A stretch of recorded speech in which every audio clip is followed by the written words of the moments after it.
Filosofi Stoik adalah salah satu aliran pemikiran filsafat yang paling berpengaruh dari dunia kuno, yang berpusat pada konsep ketenangan batin dan kebajikan sebagai jalan menuju kebahagiaan sejati.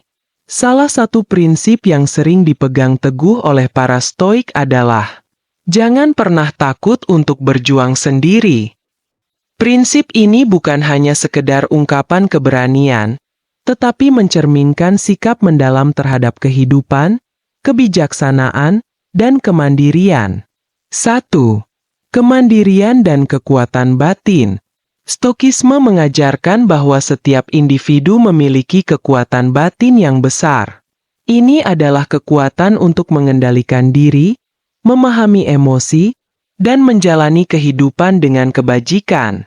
Dalam konteks berjuang sendiri, ini berarti memiliki keyakinan penuh pada kemampuan diri untuk menghadapi tantangan tanpa bergantung pada orang lain. Seneca, salah satu filsuf Stoik terkenal, pernah mengatakan, keadaan yang membuat kita paling rapuh adalah ketergantungan pada orang lain. Dengan berjuang sendiri, kita belajar untuk mempercayai diri kita sendiri dan memperkuat karakter kita. 2. Kebebasan dari pengaruh luar. Salah satu aspek penting dari Stokisme adalah pengakuan bahwa banyak hal di dunia ini berada di luar kendali kita.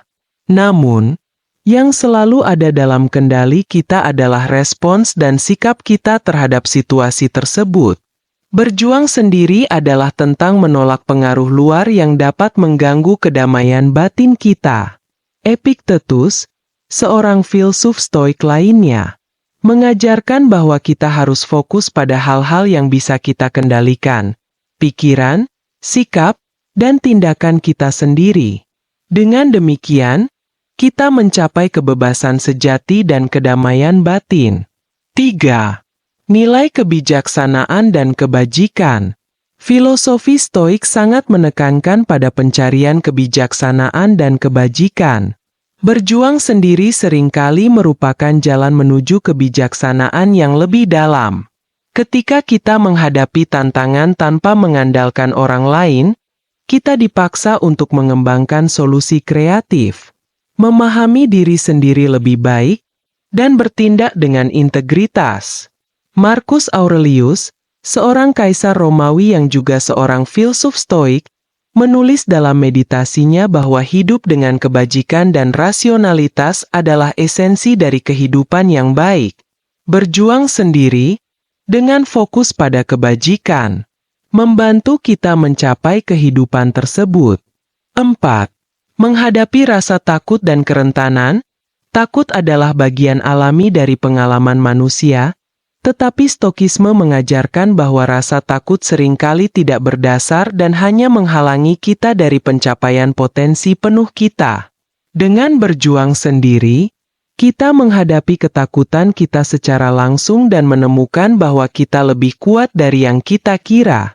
Stokisme mengajarkan bahwa kerentanan adalah bagian dari keberanian, dan bahwa dengan menghadapi tantangan sendirian, kita menemukan kekuatan dalam diri kita yang tidak pernah kita sadari sebelumnya. 5. Menemukan makna dalam kesendirian. Berjuang sendiri juga membawa kita pada pemahaman yang lebih dalam tentang makna kesendirian. Kesendirian tidak selalu berarti kesepian. Itu bisa menjadi waktu yang berharga untuk refleksi dan pertumbuhan pribadi. Stokisme mengajarkan pentingnya merenung dan mencari makna dalam pengalaman hidup kita. Dalam kesendirian, kita menemukan ruang untuk mendengar suara batin kita, mengevaluasi hidup kita, dan merencanakan langkah-langkah ke depan dengan lebih bijaksana. 6. Menginspirasi orang lain. Akhirnya, berjuang sendiri tidak berarti isolasi total dari dunia.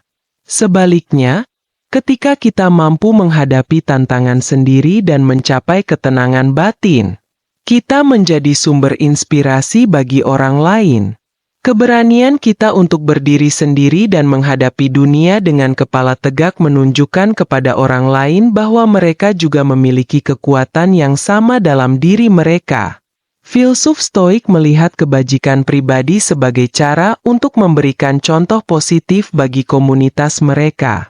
Filosofi Stoik, jangan pernah takut untuk berjuang sendiri, adalah panggilan untuk menjalani kehidupan dengan keberanian, integritas, dan kebijaksanaan.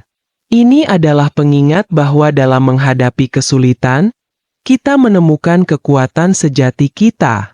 Dengan berdiri teguh di tengah badai, kita tidak hanya menemukan kedamaian batin, tetapi juga memberi contoh yang kuat bagi dunia di sekitar kita. Sekian untuk episode kali ini.